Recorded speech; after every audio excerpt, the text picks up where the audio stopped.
Hello students, hope you are doing very well. हमने अपने last class में chemistries को कवर किया था। केमिस्ट्रीज क्या होती हैं, कंस्ट्रक्शन किस तरह की होती है, ठीक है।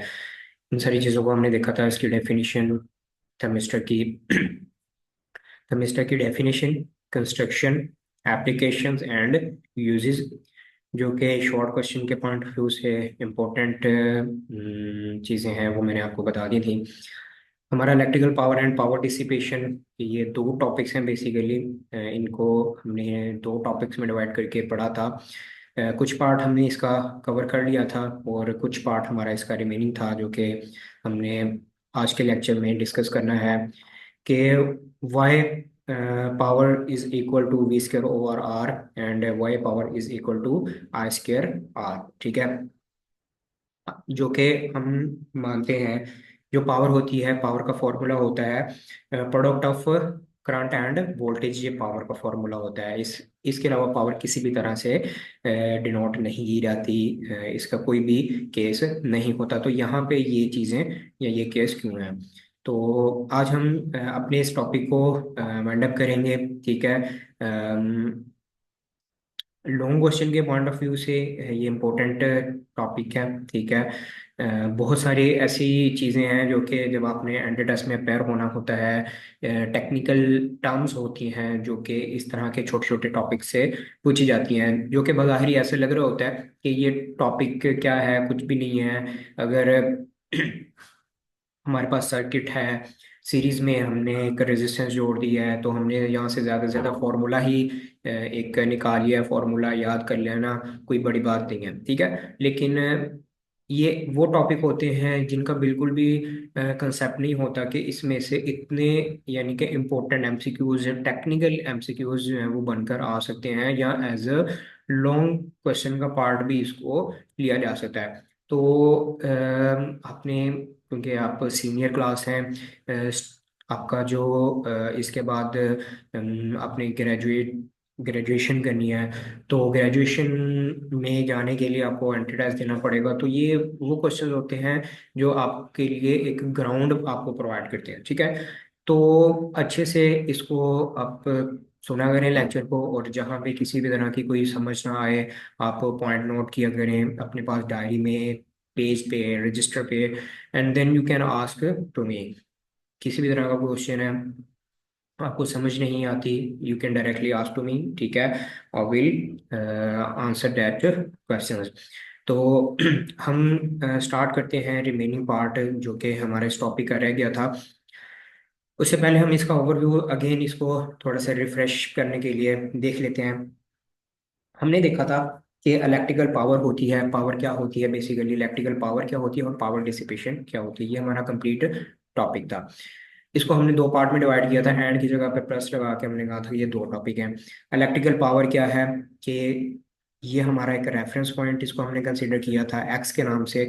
और हमने कहा था कि यहाँ पे कुछ हमारे पास पार्टिकल्स पड़े हुए हैं, माइनस टर्मिनल से पॉजिटिव टर्मिनल से होते हुए उन्होंने अपना ए वाला जो पाथ है, इस सर्कल को कंप्लीट करते हुए उन्होंने अगेन ए से जाना है रेजिस्टेंस पे, रेजिस्टेंस से होते हुए उन्होंने गुजरना है बी टर्मिनल से, फिर बी टर्मिनल पे अगेन उन्हें आ जाना है कहाँ पे, रेफरेंस पॉइंट पे।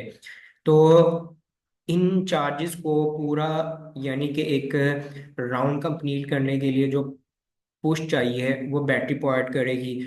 तो बैटरी जो उन्हें पुश प्रोवाइड करती है उसे हम इलेक्ट्रिकल पावर कहते हैं। पावर डिसिपेशन का मतलब है कि पावर कंज्यूम करना, जो चार्जेस पावर कंज्यूम कर रहे होते हैं।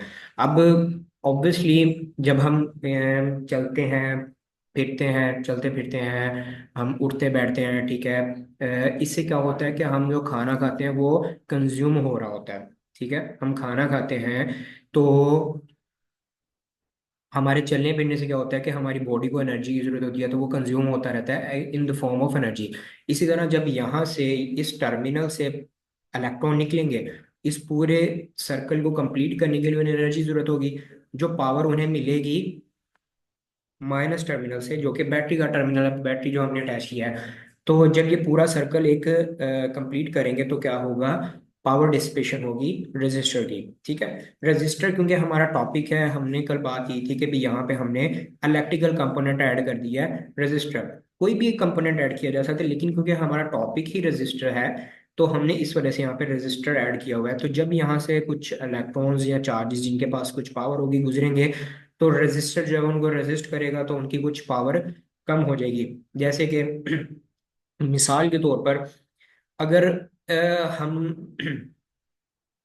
क्रिकेट खेल रहे हैं, ठीक है, तो एक बॉल आ रही है बहुत ज्यादा फोर्स के साथ, तो बैट के थ्रू हम क्या करते हैं, उसको पुश बैक करते हैं, ठीक है, उसको पुल करते हैं किसी भी एक खास एंगल पे। तो क्या होता है कि जिस डायरेक्शन में, जिस एंगल पे हम उसको पुश करते हैं, वो उसी डायरेक्शन पे मूव कर जाती है। तो यानी कि फोर्स होती है बॉल के पास। जब वो बैट्समैन के पास बॉल आती है तो बैट्समैन उसको क्या करता है, उस फोर्स को यूज करता है और कुछ अपनी फोर्स लगाता है, उसको किसी और डायरेक्शन पे घुमा देता है। यानी कि पावर जो है या जो एनर्जी है वो कंजर्व्ड रहती है। ठीक है, अब यहाँ पे रजिस्टर भी वही काम कर रहा है कि रजिस्टर इसको कोशिश कर रहा है कि आगे ना जाने दे।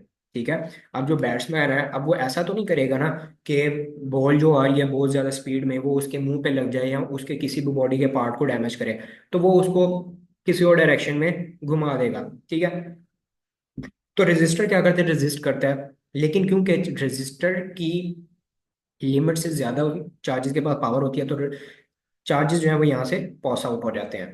तो जब पास आउट हो जाते हैं तो उनकी जो पावर होती है वो कम हो जाती है, और यहाँ पे फिर अगेन रेफरेंस पॉइंट पे आ जाते हैं। तो हमने ये सारी चीज़ें ऑलरेडी प्रीवियस टॉपिक में डिस्कस कर ली हैं, तो ये रिफ्रेश करने के लिए हमारा एक की कंसेप्ट था। ठीक है, तो मैंने कल भी डिस्कस किया था कि I is equal to Q by T, हमने अपनी डेरिवेशन में ये चीज़ें देखी थी। मैंने डेरिवेशन में सिंपली यूज़ किया था I is equal to Q by T. ठीक है, क्यू बाय टी यूज़ किया था, लेकिन यहाँ पे क्या है, डेल्टा क्यू। ठीक है, डेल्टा क्यू क्यों है, डेल्टा बेसिकली ये एक ऐसी मैथमेटिकल एक्सप्रेशन है जो ये रिप्रेजेंट करती है, जो इंडिकेट करती है कि यहाँ पे चेंज हो रहा है, यानी कि जो चार्जेस हैं वो चेंज हो रहे हैं, उनकी जो इनपुट है वो चेंज हो रही है। ठीक है, चेंज इन चार्जेस या चेंज इन टाइम। ठीक है, ये डेल्टा जिस क्वांटिटी के भी साथ लगेगा वहाँ पे ये ही कंसिडर किया जाएगा कि यहाँ पे ये टर्म जो है वो वेरिएबल है, चेंज हो रही है। ठीक है, ओके। तो अब हम डिस्कस करते हैं अपने लास्ट पॉइंट को कि why is power is equal to I V square over R is mention hair.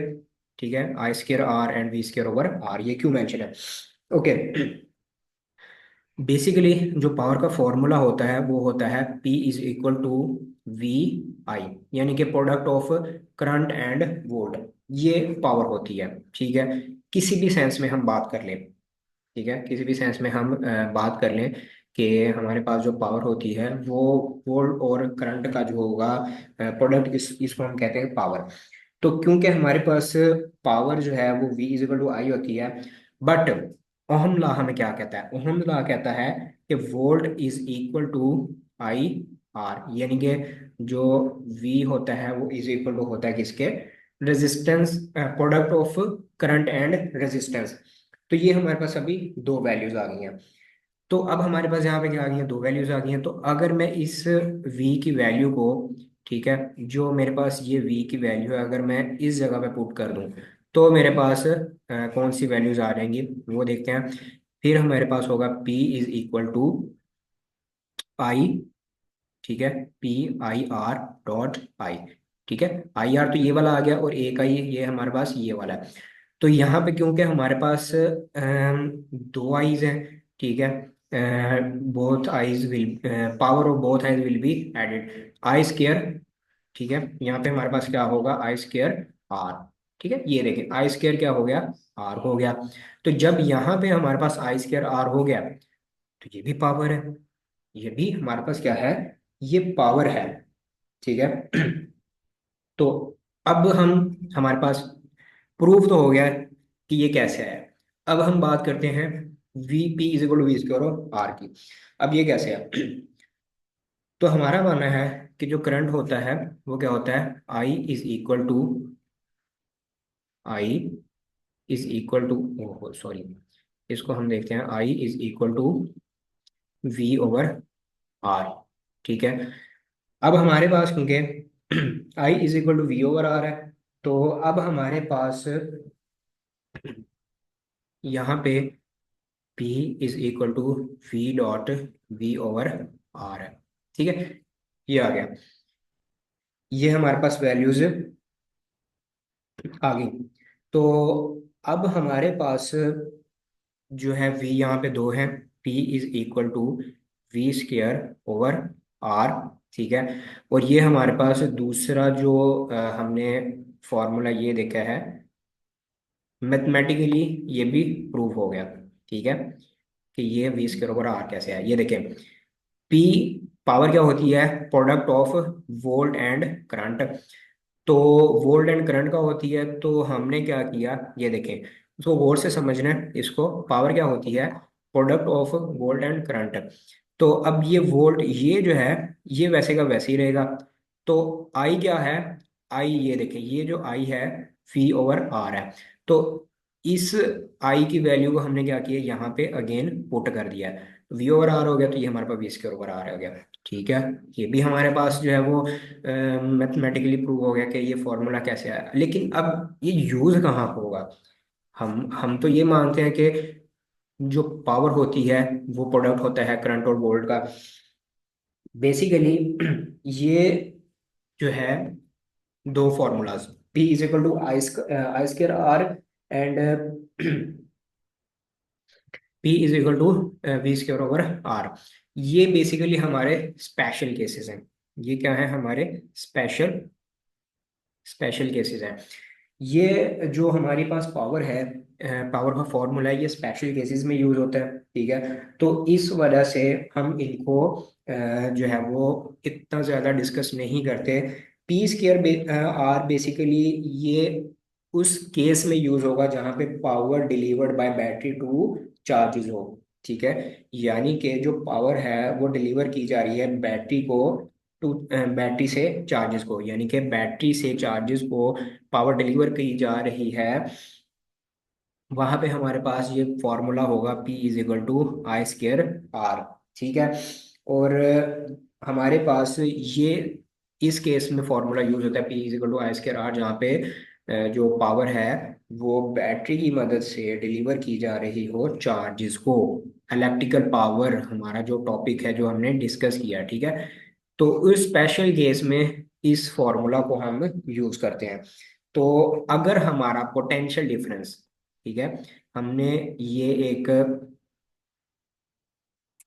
Discuss किया था कि हमारे पास ये बैटरी लगी है, ये दो टर्मिनल्स हैं ए एंड बी, अगर इन दोनों टर्मिनल्स पे पोटेंशियल डिफरेंस जो है वो कांस्टेंट हो जाए, तो फिर हम क्या करेंगे, फिर हम पी फिर हमारे पास क्या होगा, फिर हमारे पास जो पावर का फॉर्मूला हो गया पी इन्वर्सली प्रोपोर्शनल हो जाएगा रेजिस्टेंस के। ठीक है, तो ये होता है पावर डिसिपेशन।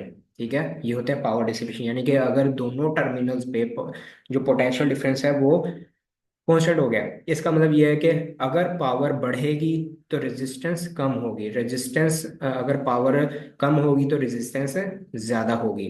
ठीक है, तो ये हमारे वो स्पेशल केसेस हैं जहाँ पे हम इनको यूज करते हैं। पावर कभी भी डायरेक्ट या इनवर्स नहीं होती, डायरेक्टली इन प्रोपोर्शनल या इनवर्सली प्रोपोर्शनल नहीं होती। जैसे कि हमने अभी कहा कि पावर जो है वो डायरेक्टली प्रोपोर्शनल होगी रेजिस्टेंस के, या इनवर्सली प्रोपोर्शनल होगी रेजिस्टेंस के। ठीक है, ये जो हमारा एक और केस है, ना तो ये कभी डायरेक्टली प्रोपोर्शनल होती है, ना रेजिस्टेंस के इनवर्सली प्रोपोर्शनल होती है, ना ही रेजिस्टेंस पे डिपेंड करती है पावर। बल्कि पावर जो है वो टोटली डिपेंड ही करी है वोल्ट पे और करंट पे।